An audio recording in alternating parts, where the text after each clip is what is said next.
Shalom saudara terkasih dalam Tuhan Yesus. Pada pagi hari ini kita akan mendengarkan kebenaran firman Tuhan. Namun sebelumnya mari kita berdoa terlebih dahulu.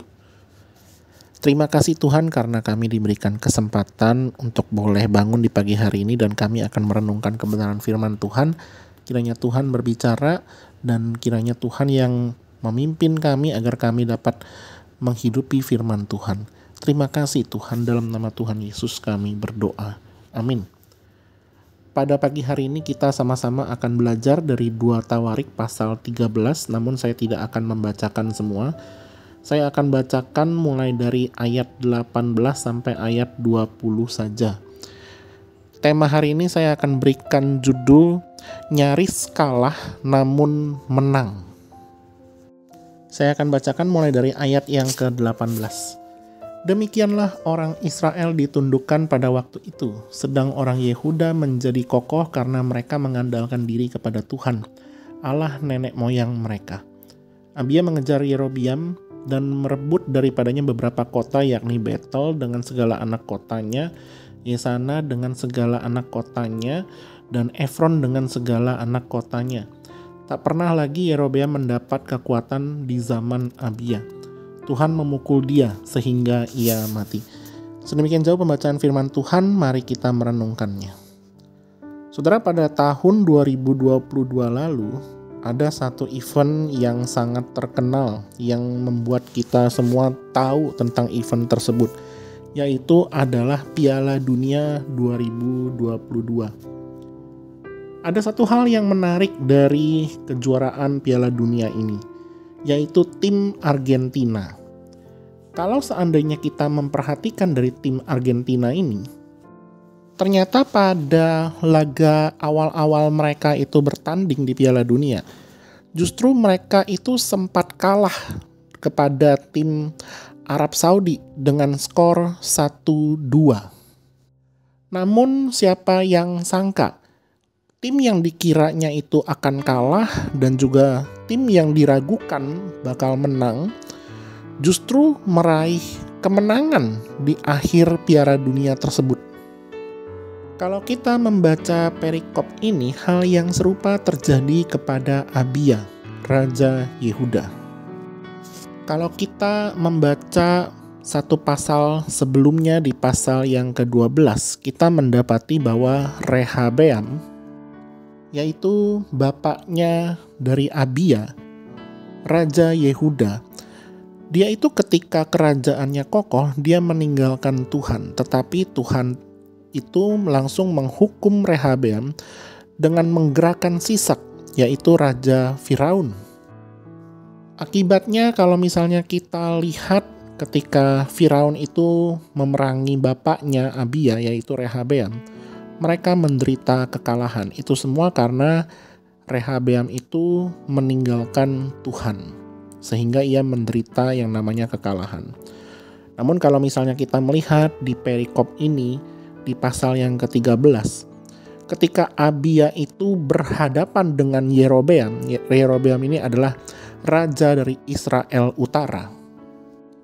Yerobeam itu memiliki tentara yang lebih banyak daripada Abia.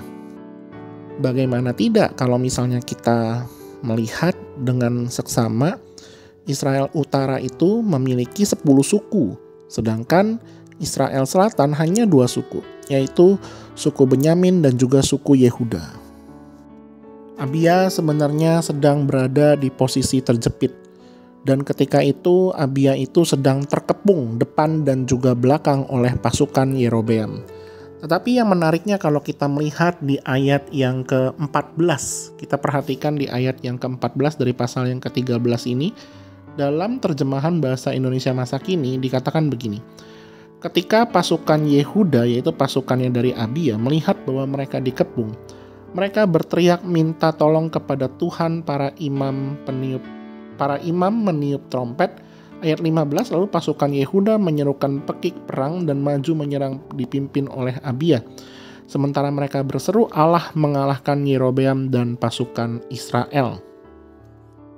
Ayat 17, itu mencatat sebuah data yang tidak main-main bahwa Abia itu membunuh sebanyak 500.000 prajurit dari Israel Utara yang terbaik. Itu semua adalah karena pertolongan daripada Tuhan. Saudara, saya tidak tahu apakah saudara sedang berada di dalam pergumulan ataupun kehimpitan hidup yang sedang saudara alami. Tetapi di dalam masa-masa Natal ini kita pun juga bisa berteriak minta tolong kepada Tuhan. Karena Tuhan yang Maha Kasih itu bukanlah Allah yang jauh, tetapi Ia itu dekat dan hadir bersama-sama dengan kita, dan Allah itu tidak segan-segan untuk menolong kita. Hanya saja kalau misalnya ditanya oleh Allah, apakah selama ini kita itu memiliki hubungan yang relasi dengan Allah itu relasi yang dekat, atau kita itu justru memiliki relasi yang jauh dengan Allah? Memang kalau misalnya kita itu juga sering berbuat dosa, apalagi kalau misalnya kita selama ini tidak dekat dengan Allah, ketika kita bertobat berbalik kepada Tuhan, Tuhan pun juga pasti akan mendengarkan kita. Tapi itu bukan alasan bagi kita supaya kita itu bisa berbuat dosa seenaknya terlebih dahulu, baru setelah itu minta ampun kepada Tuhan. Bukan begitu konsepnya, saudara. Kalau seperti itu jelas. Seperti pasal 12 yang kita baca sebelumnya itu, Rehabeam itu mendapat penghukuman daripada Tuhan karena dia meninggalkan Tuhan. Nah, tetapi di sini kalau misalnya kita mendapatkan kesulitan kehidupan dan kita berteriak minta tolong kepada Tuhan, Tuhan itu tidak berlambat-lambat untuk menolong kita. Selama di dalam masa 33 tahun, hampir 34 tahun saya hidup, saya melihat bahwa orang-orang yang selalu hidup jujur dan selalu hidup berkenan di hati Tuhan, Tuhan akan selalu menolong orang itu untuk hidup naik tingkat terus. Tetapi orang yang dengan sengaja mencobai Tuhan, dengan sengaja berbuat dosa di hadapan Tuhan, justru Tuhan akan membuat mereka terpuruk.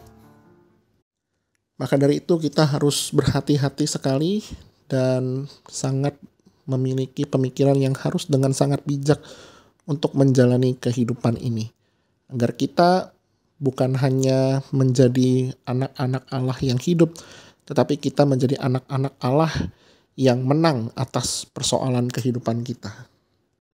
Di akhir renungan ini saya ingin membacakan dari Mazmur 37 ayat 23 dan juga ayat 24. Demikianlah firman Tuhan.